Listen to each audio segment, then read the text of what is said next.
আপোনালোক সকলোকে বহাগ বিহু শুভেচ্ছা জ্ঞাপন কৰিছোঁ।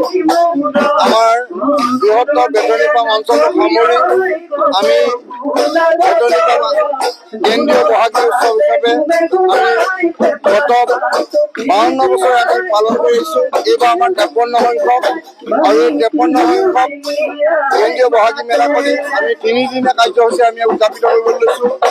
আপোনাৰ 17, 18, 19 মে আৰু 2, 3, 4 জেঠ আৰু এই 3 দিনীয়া কাৰ্যসূচীতে আমাৰ বিভিন্ন ধৰণৰ প্ৰতিযোগিতা আছে। সদৌ অসম ভিত্তিক আমি আপোনাৰ হুঁচৰি প্ৰতিযোগিতা আছে, সদৌ অসম ভিত্তিক আমাৰ বৰ বিহুৱতী প্ৰতিযোগিতা আছে, য'ত নেকি আমাৰ 1,70,000 আৰু 50,000 প্ৰাইজ আছে। ঠিক তেনেধৰণে বৰ বিহুত আছে আমাৰ 1,70,000 আৰু 50,000 প্ৰাইজ আছে।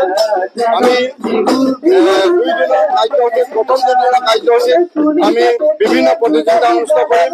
দ্বিতীয় দিনা আমাৰ এখন মুকলি সভা হ'ব আৰু মুকলি সভাৰ পিছতে আমাৰ মানে এখন সাংস্কৃতিক সন্ধিয়া অনুষ্ঠিত হ'ব।